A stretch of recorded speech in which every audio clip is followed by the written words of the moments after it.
Hi, this is Miss Heidi from Olympian High School. I'm going to continue to give you this video lecture on ancient world history. We're going to be talking about how Mesopotamian societies influenced the Hebrews, Israelites, and Jews. In another video, we'll talk about how they influenced the Phoenicians. So they're influencing a larger area than just in Mesopotamia.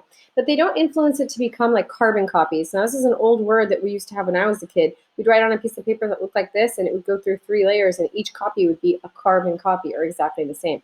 So we're not going to have a carbon copy adapting of Mesopotamian cultures. Instead, they're going to change it to suit their needs, but I wanted you to know about that. So this is going to correspond roughly to page, let's see here, let me move my face, page 46 in your textbook and slide 23 in your PowerPoint presentation. So first of all, I just need you to know that Israelites and Jews are both Hebrews. Hebrews are people that speak the ancient language of Hebrew.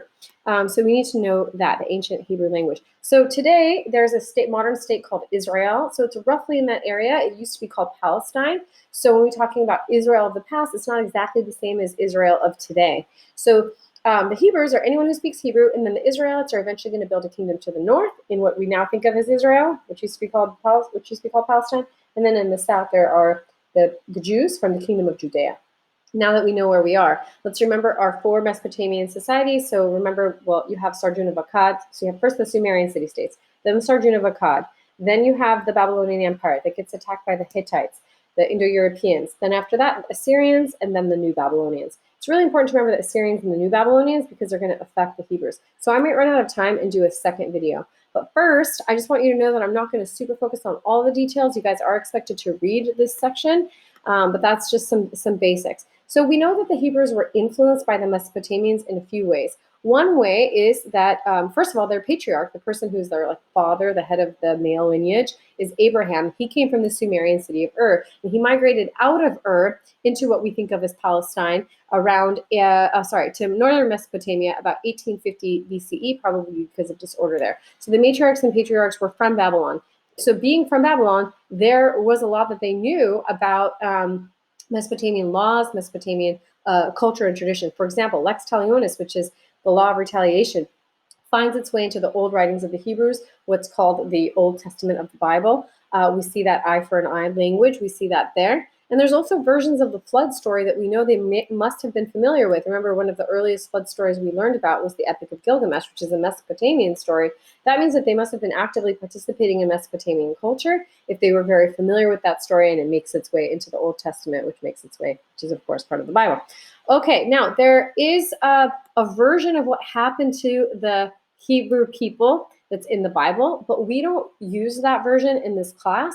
Now, there are parts of the Bible that we think of are basically interpretations of what happened by religious leaders. So the full historical record takes into account a lot of different various pieces of evidence and sources. So some parts of the Bible may be something that is historically accurate, but other parts we may say, oh, we have a different version or a different interpretation that we are going to say is different from what we see in the Old Testament.